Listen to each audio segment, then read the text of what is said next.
ce conflit israélo-palestinien, qui n'est pas né le 7 octobre, est depuis longtemps soumis effectivement à une bataille d'influence. Et c'est aussi, comme l'ont dit de nombreuses agences onusiennes, le conflit dans lequel le plus grand nombre d'enfants ont été tués, plus que dans tous les autres conflits qui se produisent partout ailleurs. Le plus grand nombre de journalistes ont été tués, le plus grand nombre de travailleurs humanitaires ont été tués. Chers abonnés, bonjour. Tout d'abord, un joyeux Noël et de bonnes fêtes de fin d'année. N'oubliez pas que Omerta est un média indépendant. On ne vit que grâce à vous, les donateurs. Alors n'hésitez pas à nous faire un don qui peut être défiscalisé à 66%. Le lien est dans la description. Je vous dis un grand merci d'avance et encore une fois, joyeux Noël.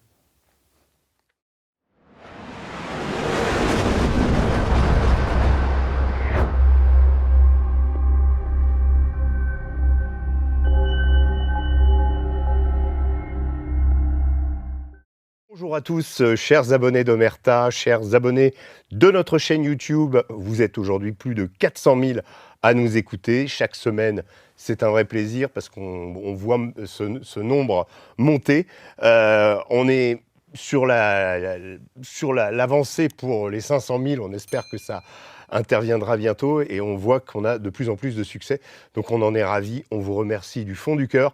Je sais, je le dis à chaque fois, mais je vais le redire. N'oubliez pas l'application aussi, l'application qu'on télécharge sur le portable, qui, elle, vous permet d'accéder au cœur de nos métiers, à nos documentaires, au making-of.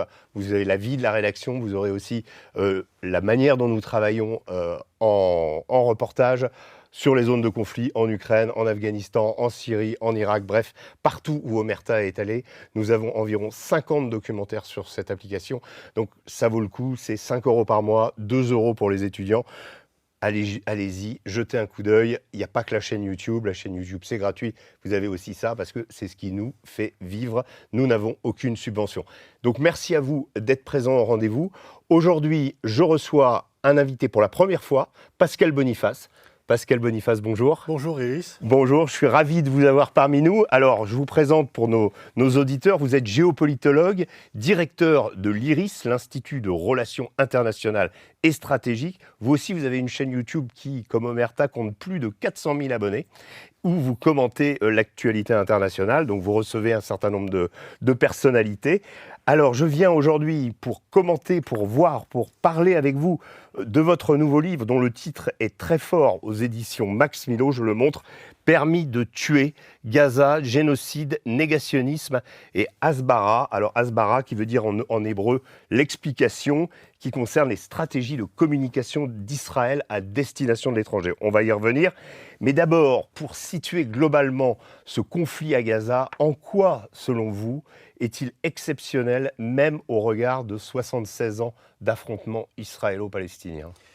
Je crois que c'est la première fois où il y a une population civile qui est soumise à un blocus, qui est bombardée quotidiennement depuis 18 mois.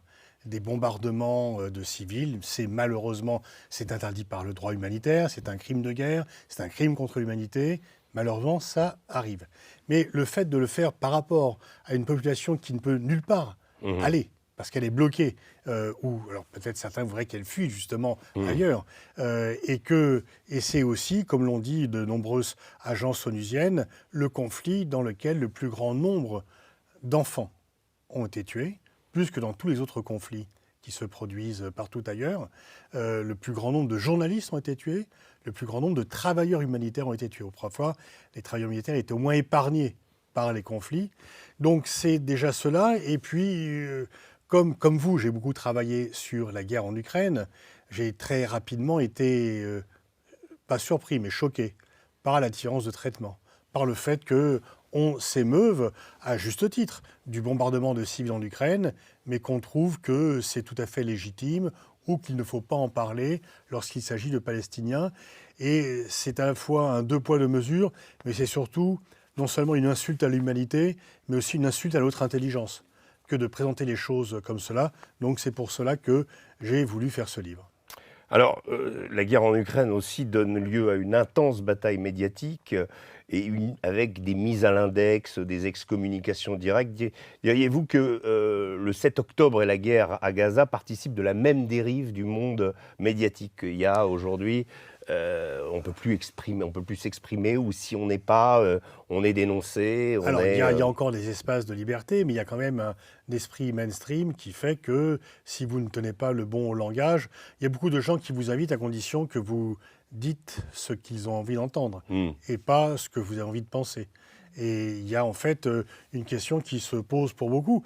Est-ce que le but des journalistes est d'informer ou d'influencer ? Est-ce qu'on doit aller vers un résultat ? Et il est certain que sur le conflit, alors bon, vous savez comme moi que la première victime dans un conflit, c'est la vérité. C'est un truisme que de le dire. Mais on peut dire que par rapport au conflit israélo-palestinien, c'est plus ancien. Moi, j'avais déjà au début de ce siècle dit qu'on ne traitait pas ce conflit comme par exemple les conflits dans l'ex-Yougoslavie qui venaient de se dérouler, notamment la guerre du Kosovo qui avait été présentée où on s'émouvait du sort des Tchétchènes et pas des Palestiniens. Et que les mêmes, d'ailleurs, déjà à l'époque, les mêmes qui justifiaient les bombardements de Palestiniens au nom de la lutte contre le terrorisme, s'érigeaient contre ceux des Tchétchènes en disant que ça allait développer le terrorisme. Donc, ce conflit israélo-palestinien, qui n'est pas né le 7 octobre, est depuis longtemps soumis effectivement à une bataille d'influence, à une guerre de communication et au triomphe d'un narratif disant qu'il y a une démocratie qui est opposée à la barbarie et qu'il faut défendre la démocratie et passer sous silence l'ensemble de ces gestes et actions, y compris lorsqu'ils sont contraires aux principes démocratiques et aux valeurs universelles dont le monde occidental se réclame. Alors donc vous adoptez la question, vous citez, vous dites génocide. Je voulais revenir un peu sur cette notion. Est-ce que selon vous, il y a vraiment une volonté de la part d'Israël d'anéantir la population palestinienne de Gaza dans son ensemble? Vous pensez que c'est l'objectif ? Alors j'ai longtemps hésité à employer le terme de génocide. À tout le moins, il y a un risque génocidaire. Mais s'il y a un risque génocidaire, comme la Convention de 1948 sur l'interdiction du génocide est une convention sur aussi la prévention du génocide.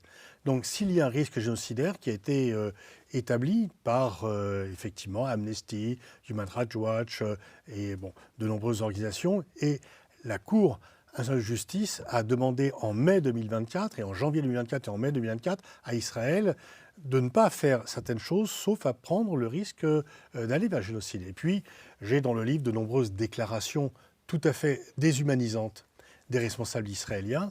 En tous les cas, on ne peut pas dire aujourd'hui, nous en sommes à 51 000 morts au bas mot, parce que ça ne compte pas ceux qui ont été tués des suites des bombardements, pas directement, mais des suites de leurs blessures, du fait d'un manque de soins médicaux, du fait d'un manque d'alimentation, des bébés qui sont morts de froid peu après la naissance. Donc il faut ajouter à cela. Et donc il y a tout le moins un risque génocidaire, et malgré cela, le monde reste tout à fait inactif.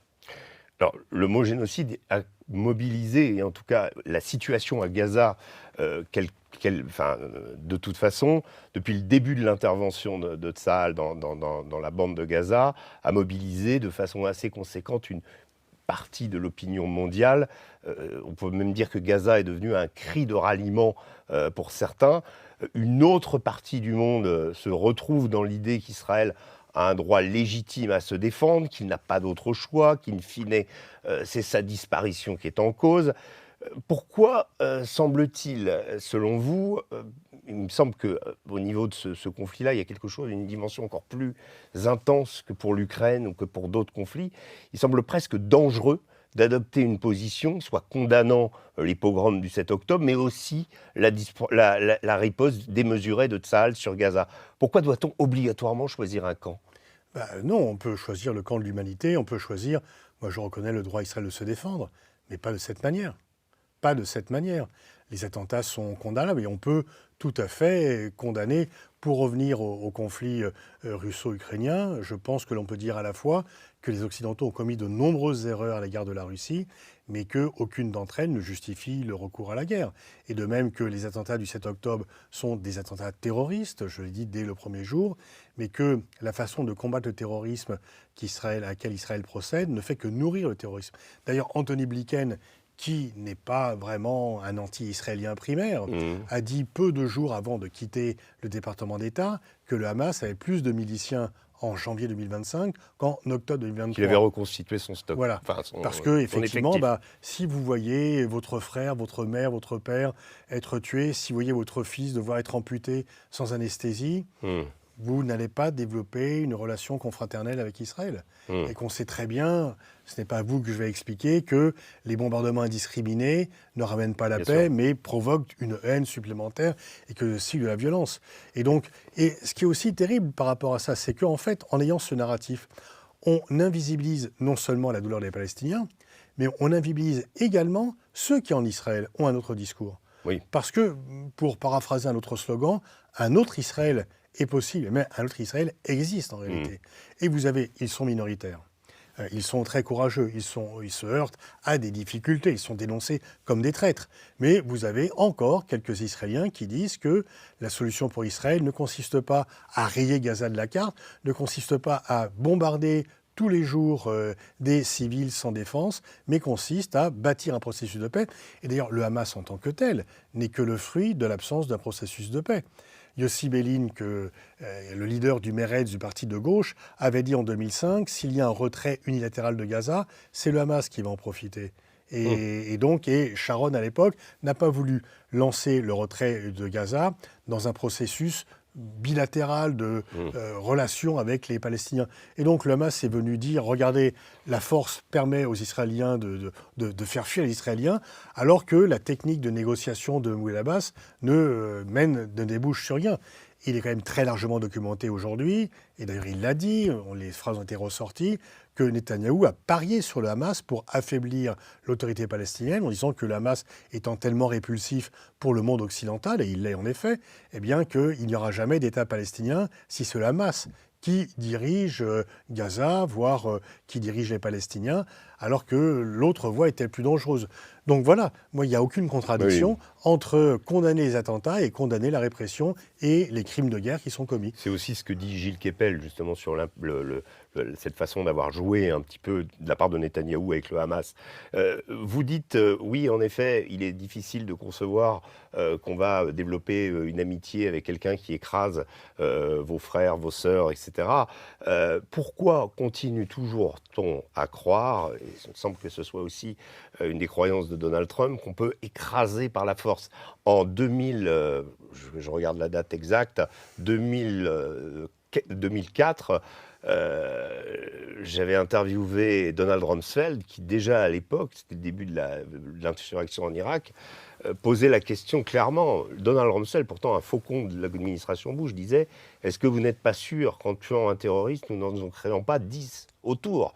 Pourtant, on continue à croire qu'en balançant des bombes, on va solutionner. Oui, effectivement. D'ailleurs, on pourrait dire que si on fait le bilan des interventions militaires depuis le début du siècle, toutes ont échoué. Oui. Irak, Libye, Mali. Et Océan de ruines à chaque fois. Voilà. Mais donc on continue, effectivement, parce qu'il y a aussi de la part de Netanyahou des calculs de politique intérieure. Il est allié à deux extrémistes, Ben Gvir et Smotrich, qui sont les compagnons de route de celui qui a tué, qui a assassiné Yitzhak Rabin. Et le processus de paix, je veux dire, a été à la fois très fortement affaibli par les attentats suicides du Hamas des années 90 et bien sûr par l'assassinat d'Yitzhak Rabin. Le terroriste qui a tué Rabin a réussi son coup. Il a très profondément, il voulait bloquer le processus de paix, il y est parvenu.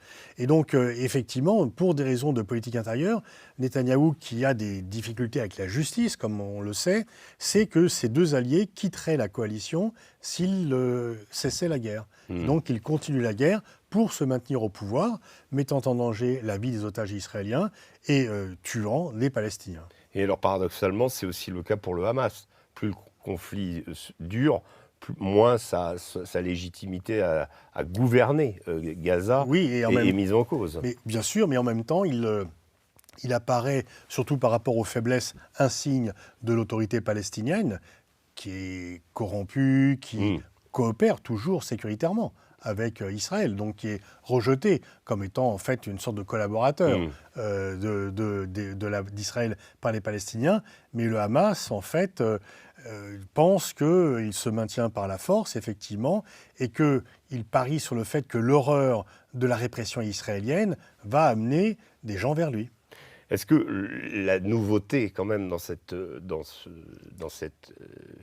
tragédie de Gaza, c'est que le Hamas a récupéré des otages, qu'il a commis ces actes abominables terroristes du 7 octobre, qu'il joue sur ces otages eux-mêmes détenus dans la zone où se déroulent les combats. C'est nouveau, c'est inédit, et ça a permis au Hamas aussi, du point de vue de sa notoriété, de faire libérer d'autres Palestiniens, des membres du djihad islamique, des membres du Fatah, et donc finalement, quelque part, le Hamas en ressort renforcé, non ? Oui, enfin, ça, c'est pas une première, le fait qu'on fasse des prisonniers, mais sur cette échelle, ça s'est jamais produit. Oui. De même que sur cette échelle, jamais un attentat a fait autant de morts du côté israélien. Donc le Hamas a poursuivi cette logique sur une ampleur beaucoup plus grande. Effectivement, il se sert des otages comme une monnaie d'échange et il joue effectivement aussi sur la crainte. On sait très bien que plus la guerre continue, plus la chance de voir les otages revenir vivants diminue. Alors, vous évoquez, bien sûr, maintenant, il y a tout un chapitre qui consacré donc, à la Hasbara, c'est-à-dire donc ce réseau, en fait, cette communication établie par Israël à destination de l'étranger. Vous évoquez le réseau Elnet pour European Leadership Network, une association créée en 2007 pour, je vous cite, améliorer l'image d'Israël en France et en Europe.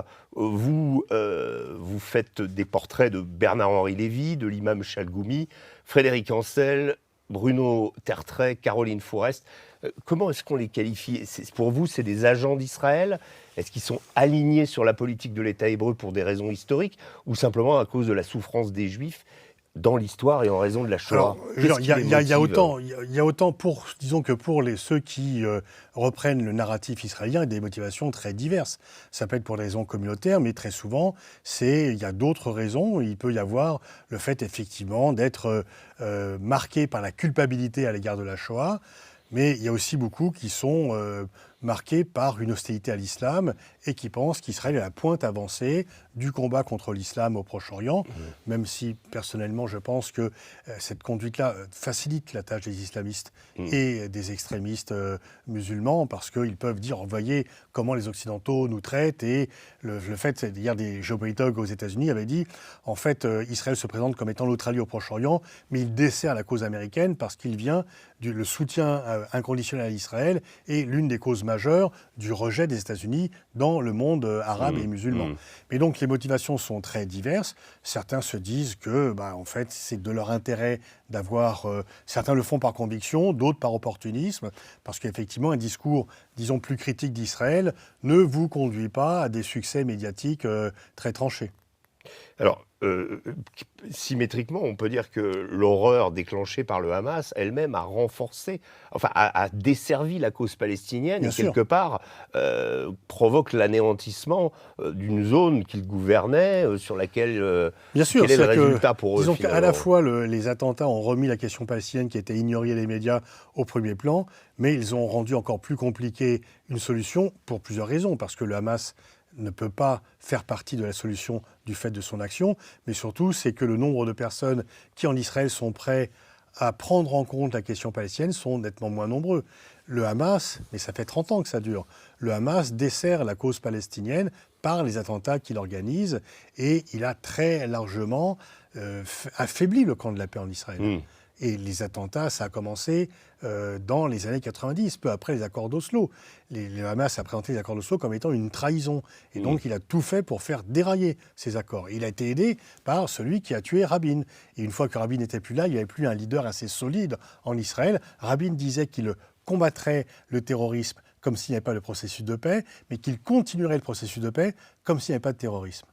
Aujourd'hui, ce n'est plus le cas. Non. Et dès que Rabin, d'ailleurs, n'a plus été là, Peres, qui était perçu comme un faible et qui n'était pas un général par les Israéliens, s'est relancé dans la guerre au Liban en espérant retrouver une légitimité aux yeux des Israéliens. Donc on a repris ce cycle des combats et à chaque fois, c'est la même chanson. Donc effectivement, le Hamas est illégitime pour diriger la Palestine.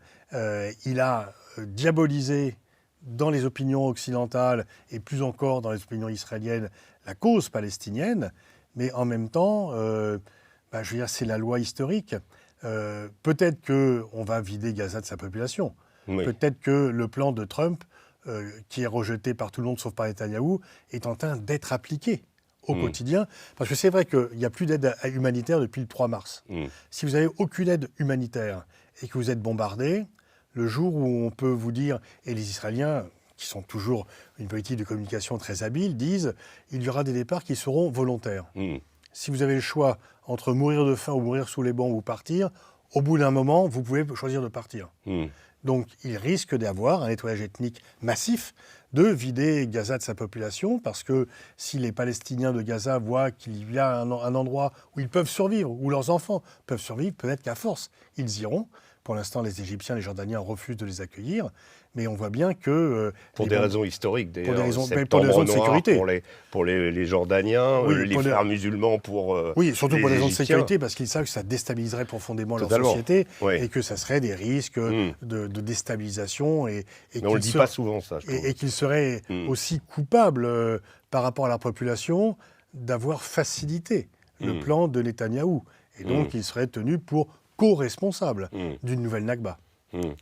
Pour ce qui est du Hamas, à la différence de ses prédécesseurs, on va dire qu'ils soient inspirés par l'idéologie communiste, le FPLP, l'OLP, etc., le terme Hamas est une contraction de Harakat al-Muhawarna al-Islamia, qui veut dire en fait il n'y a plus de notion de Palestine. On s'inscrit dans un mouvement de combat islamiste.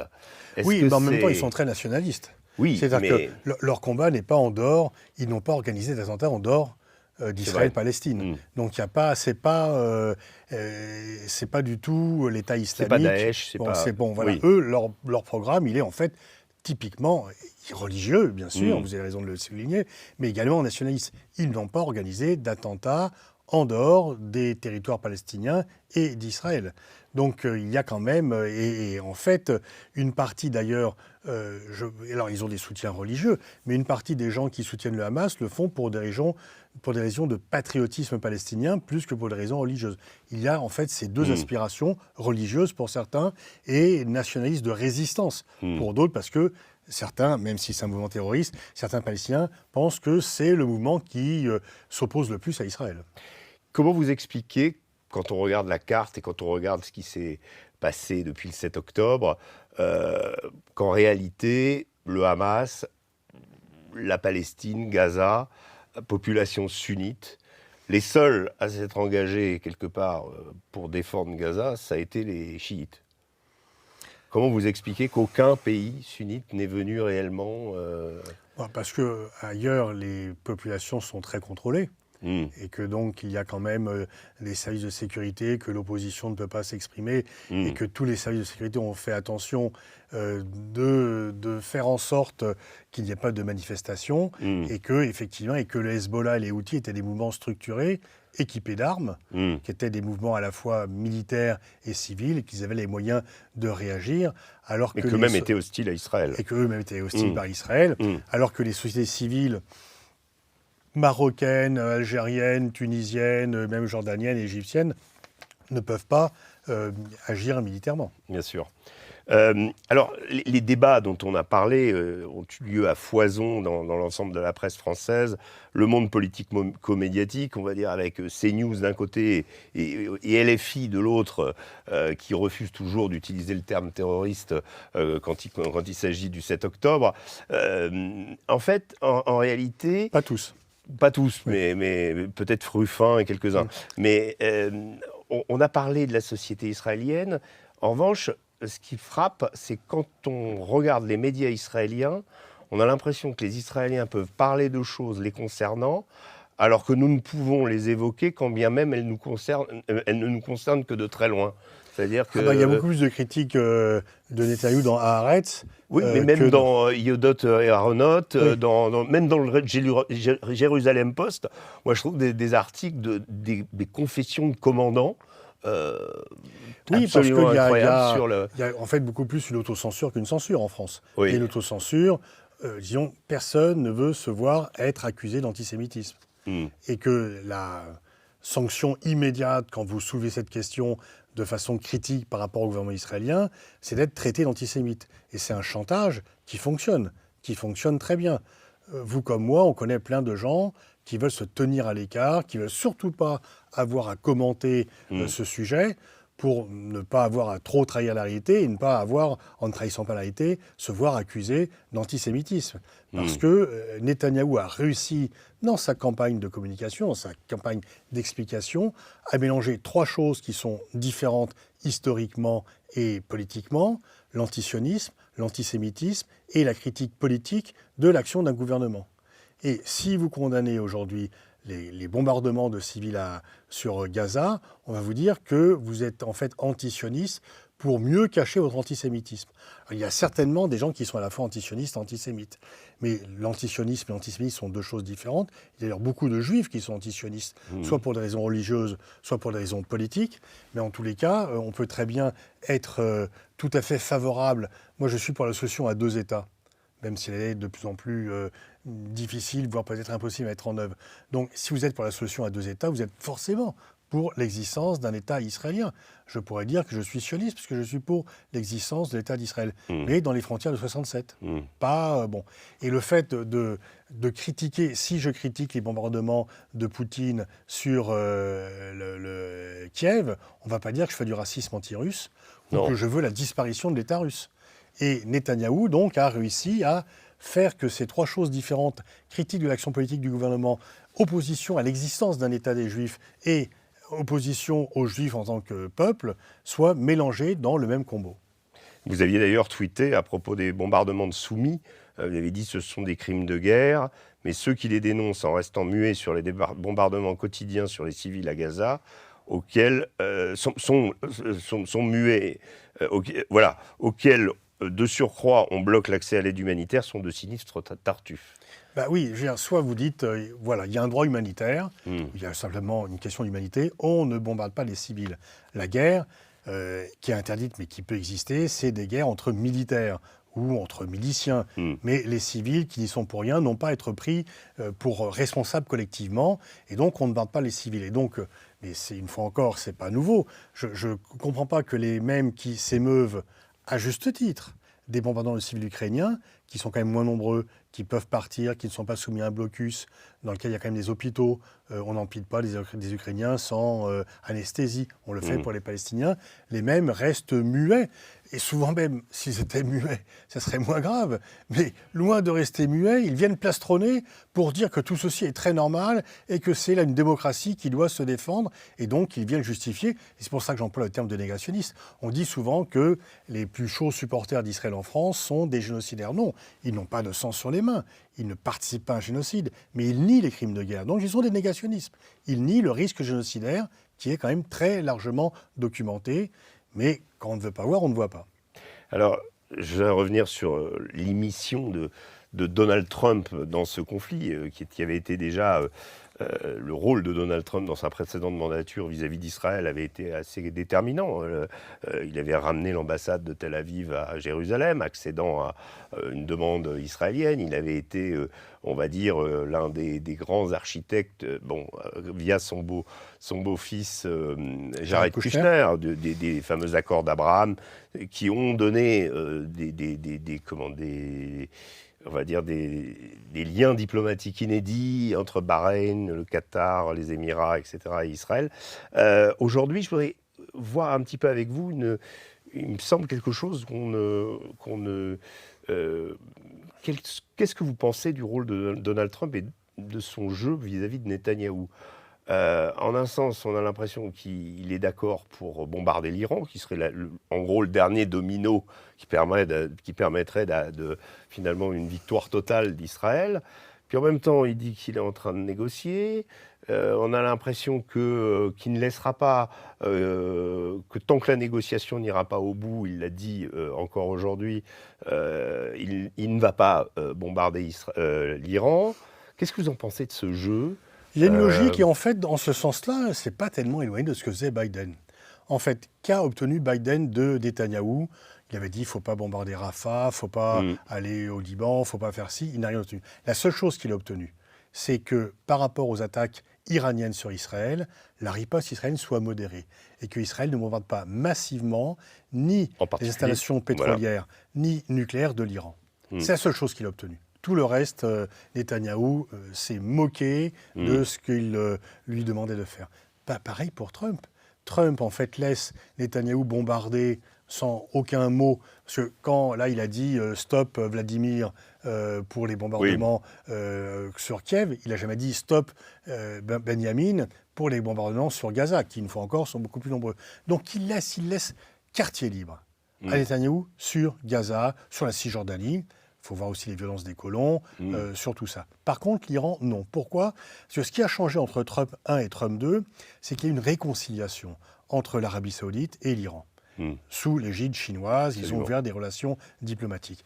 Et en fait, les Saoudiens ne veulent pas que l'Iran soit bombardé, par peur, en fait, que s'il y avait un bombardement sur l'Iran, toute la région explose et que leurs installations elles-mêmes pétrolières, les Saoudiens se rappellent que les Houthis avaient endommagé leurs installations pétrolières et que la production avait cessé pendant 2 jours de pétrole. L'Aramco avait été... Voilà. Et donc, en fait, et du coup, Trump comme Biden retiennent Netanyahou sur l'Iran parce qu'ils ne veulent pas d'un baril à 150 ou 200 $ qui viendrait complètement déstabiliser.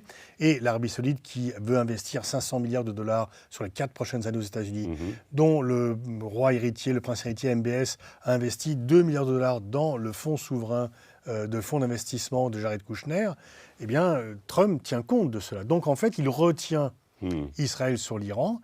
Et puis, il est en train de négocier un accord qui ressemble très fortement à celui qu'il avait 2015. déchiré. Oui. Bon, il retricote celui de 2015. Mais vous allez voir qu'il va se présenter devant tous les écrans pour dire qu'il a signé le meilleur accord jamais trouvé et que c'est incapable d'Obama à tout céder, alors que lui, qui candidate au prix Nobel de la paix, a ramené la stabilité en région.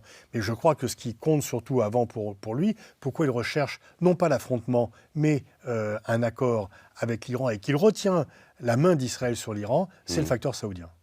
Le facteur saoudien on compte sur eux aussi pour reconstruire la Syrie. Et éventuellement Gaza aussi. Éventuellement Gaza. Donc ils sont là, ils sont utiles. C'est quand même assez... cette technique de Trump fait en sorte qu'il avance sur plusieurs dossiers. Je voulais un peu votre avis là-dessus. Il semblerait que s'il arrive à retricoter le GCPOA de Vienne, l'accord de Vienne de 2015, en disant non, moi c'est mieux qu'Obama, alors que ce sera à peu près exactement la même chose, vous avez raison, finalement il risque d'arriver à obtenir quelque chose là où on ne l'attendait pas, alors que sur Gaza, les choses ne sont pas finies. Sur l'Ukraine, on voit que ça va à marche forcée, mais il y a quand même beaucoup de complications et que ça sera certainement pas réglé en 24 heures, comme il le soulignait. Donc comment vous voyez un petit peu ces manœuvres-là ? On a tendance à dire oui, il n'y arrive pas, il a échoué sur les tarifs, il a échoué sur...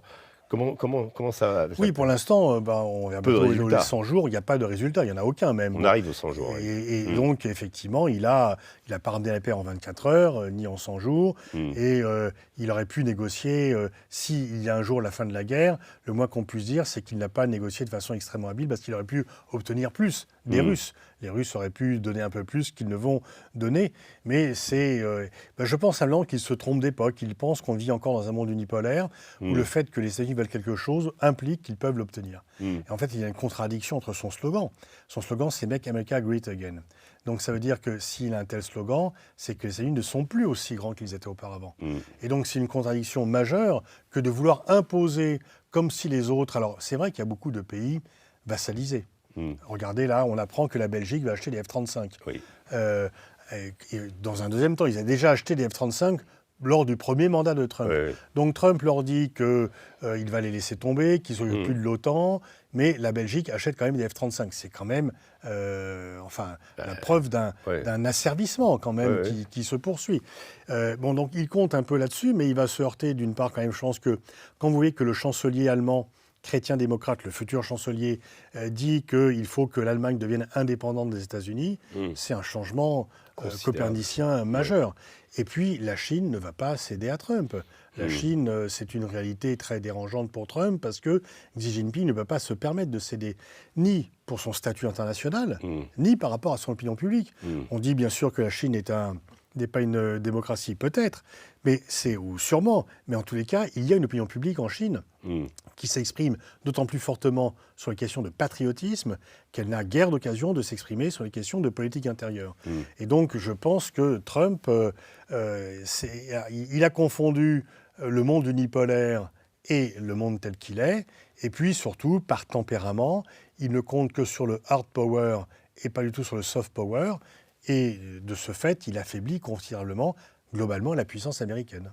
Est-ce que vous pensez que finalement Trump, peut-être à l'image de pas mal d'hommes politiques occidentaux, en particulier français, n'a pas complètement compris à quel point nous avions changé d'époque, et n'avait pas complètement compris aussi à quel point la posture précédente, qui a duré quand même peut-être plusieurs siècles, de l'Occident, qui impose ou qui donne son là au monde, était aujourd'hui, et je pense par exemple sur la situation entre la France et l'Algérie aujourd'hui, qu'il y a de ça, qu'il y a de cet affaiblissement du fait que la voix de l'Occident n'est plus mais parfaitement. respectée. Une fois encore, il dit lui-même « Make America Great Again ». Donc l'Amérique est affaiblie. Le monde a été unipolaire de 1945. First. Oui, et c'est plutôt alone en fait. Oui.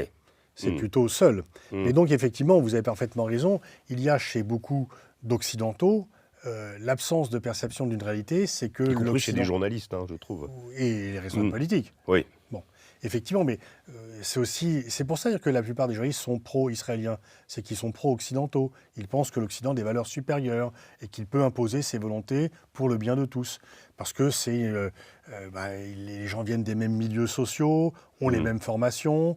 Il y a effectivement une sorte de... Si vous êtes un peu différent, vous risquez de ne pas être pris. C'est de plus en plus difficile d'avoir des CDI quand on est journaliste. L'espace devient plus rare. Pour les hommes politiques aussi, ils ont été habitués d'une telle façon. Donc il y a une absence de confrontation avec la réalité, de l'émergence d'autres pays, et que, pour reprendre le titre excellent de mon ami Maurice Gourdeau-Montagne, les autres ne pensent pas comme nous. Ah, tout à fait. Et les autres ne pensent pas comme nous, mais surtout, Excellent maintenant, livre. ils peuvent agir sans avoir à nous obéir. Oui, c'est-à-dire que les BRICS, ce n'est pas une opinion, c'est une réalité. Voilà. Et que, alors bien sûr, les néoconservateurs nous disent oui, mais ils sont très différents. Oui, ils sont différents, bien sûr. Certains sont fondamentalement anti-occidentaux, d'autres veulent avoir des partenariats avec les occidentaux, mais ils ne veulent plus être dominés par le monde occidental. Ils ne veulent plus que l'agenda international soit fixé par l'Occident. Si on continue à agir comme auparavant, en disant, regardez, on a, sur la guerre en Ukraine, les puissances occidentales sont allées voir tous les pays du Sud en disant, il faut prendre des sanctions. Il faut prendre des sanctions par rapport à la Russie. Les pays du Sud ont dit, écoutez, nous, ça ne nous concerne pas, c'est un conflit européen, où vous aussi, vous avez fait des guerres. Si on prend les sanctions, ça va nous être défavorable. Donc, on ne le fait pas. Mais il y a 15 ou 20 ans, les pays d'Afrique de l'Ouest auraient fait comme la France le demande, les pays latino-américains auraient fait comme les États-Unis le demandaient. Là, même si certains ont condamné dans un vote à l'Assemblée générale des Nations unies l'agression russe, aucun pays du Sud n'a pris de sanctions parce qu'ils ont déterminé leur intérêt en fonction de leur propre agenda et pas en fonction de ce que disait la voix de leur ancien maître. Et donc ça, c'est un changement fondamental. Et plus on insistait pour dire il faut faire ci, il faut faire ça, plus on braquait ces pays. Pascal Boniface, merci beaucoup pour Merci, Régis. tous ces éclaircissements. Je recommande ce livre, Permis de tuer, Gaza, génocide, négationnisme et Asbara, et c'est aux éditions Max Milo, excellente maison d'édition. Donc je vous remercie beaucoup Pascal, j'espère que j'étais ravi de converser avec vous. J'espère que cet entretien vous a plu et que vous reviendrez toujours plus nombreux, je l'ai dit, la semaine prochaine pour une nouvelle édition. Ce ne sera pas la semaine prochaine, ce sera dans 2 jours, pour une nouvelle édition du Grand Entretien. Et d'ici là, je vous souhaite un excellent week-end, une excellente journée. À très bientôt.